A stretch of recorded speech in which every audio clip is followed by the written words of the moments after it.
Hello, welcome back. Today we're going to talk about planning your slot car track out. I had reason to do this recently because in the floor joist above my track, there's one of the joists has termites in it. So I'm going to have to repair it, which I cannot do with the track in place, so I can tear it down. But in the meantime, I've been thinking about the things about my track I like, the things that I might want to change. I thought I'd share some tips. I've been changed mine repeatedly over the years, so maybe this can help save you some time. One of the things I like the most about my track is the fact that I made it not level. There are a lot of variations because I took a section of the table out and sunk the middle down. If you use an overpass, it creates a little bit of a visibility problem because I did have that originally. But if you create an underpass where you sink the middle of your table down, it makes it easier for everyone all the way around to see. And I just think the underpass works a little better than an overpass. You can see the angle here that I did by cutting. So this whole section of the track slopes down. It's kind of hard to see in the videos, but it also changes the dynamics because your cars are constantly going uphill or downhill and the curves aren't flat. The curves are also on the slope. They're not banked curves, but very little of my track is level. So you can see right here the cars are coming up the hill, then they go around the curve, and then they go back down the hill, and that just changes the physics of how everything. I just think it adds something neat to think about when you're racing. And the underpass doesn't. There's a small blind spot directly underneath the bridge, but it's less noticeable than when I had an overpass on, because the overpass, if you've had an overpass in the middle of your track, it create more of a blind spot. So you may just want to keep that in mind. I'm going to try to keep that if I do change the layout. I might just keep it as is, but there's a couple things that I don't like that I'd like to fix, and I'll explain that towards the end. One of the things that I did was take the hill section from the Carrera overpass section and combined it with a high bank curve. I think it worked really good, and the cars get thrown back and forth quite a bit because when they come off the hill, they're getting a little light, and then they got to dive down and hit the bottom. So you can see the red is the bridge overpass and the green is a high bank curve just turned flat. And there's one on the next lane beside it there that matches this. And it's an interesting way of creating an underpass.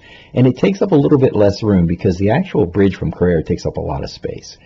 So here you can see it in practice. You drop down, you weave through, and then you come back up the hill. The problem with hills is the ghost cars don't like them because the ghost cars are running under constant power. So you got to give them enough power to climb the hills, but you don't want to give them too much power that when they're going down the hills, then they cause a crash. So that's one thing to think about. The other thing is variable radius curves. A friend told me about this. I think it really makes your track interesting if you start with a radius 1, then go to 2, then 3, all within the same curve. So you can have a curve that you have to approach slow and you can exit fast, or vice versa. You can go into it slow and then come out fast.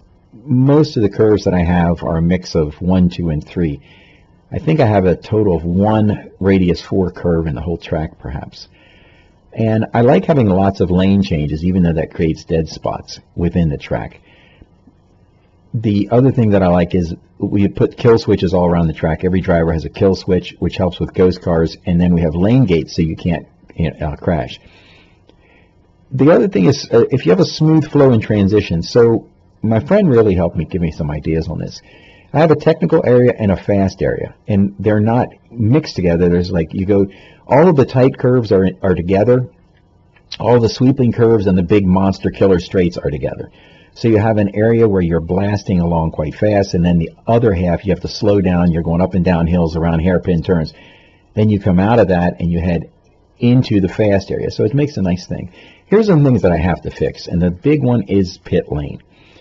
My pit lane is in the wrong spot. It is on the main straightaway. And this has caused me a lot of grief because people are barreling down that straightaway.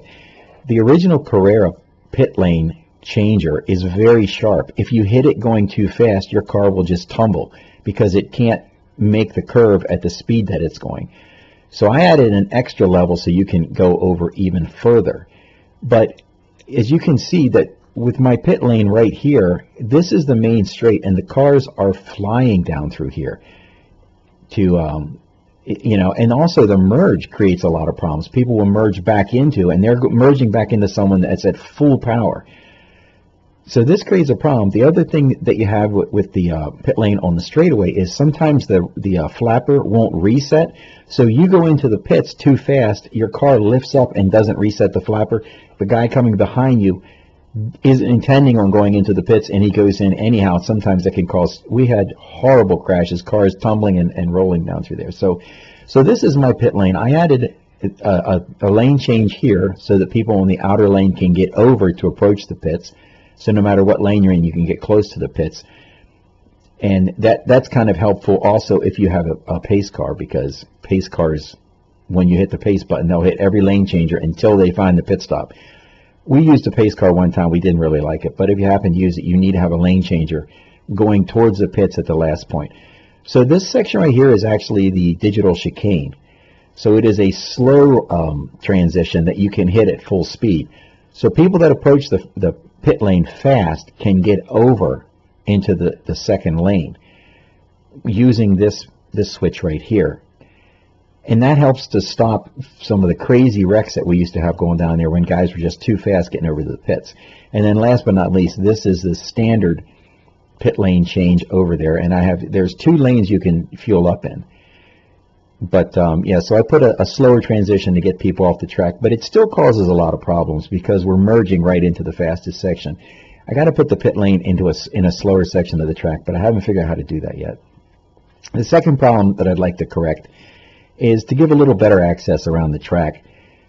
This section of the track is up against the wall in the basement, and it creates difficulties reaching. We do have grippers that reach out to get the cars, but I'm going to try to bring the track away from the wall to give complete walk around the entire track. I just think that would make for better racing and allow people to spread out a little bit more. My track has uneven lanes by 2 feet. Believe it or not, it makes a slight difference in lap time. So I'm going to try to even them out. And I'd like to do something about the interface and display to improve that a little bit. We use this TV down at the end of the track that shows the positioning using the Yingling software. It's nice, but during the race, sometimes it's difficult to look up there, focus on which car is yours on the display, and then try to find out how much fuel you have. So I don't know if I can fit them in the track, and they're very, very costly, but I might try to invest in some of the Carrera displays, which gives each driver a fuel gauge directly in front of them that they could just glance down and see what their fuel status is. But these things, if you buy 6 of them, it's sort of expensive. So I'm going to keep an eye out for some used ones maybe on eBay. And yeah, so this is the track, and these are the changes that I'm going to have to make. Perhaps it's nice the way it is. I do think getting it away from the wall back here is going to make a big difference and allow people to walk back there.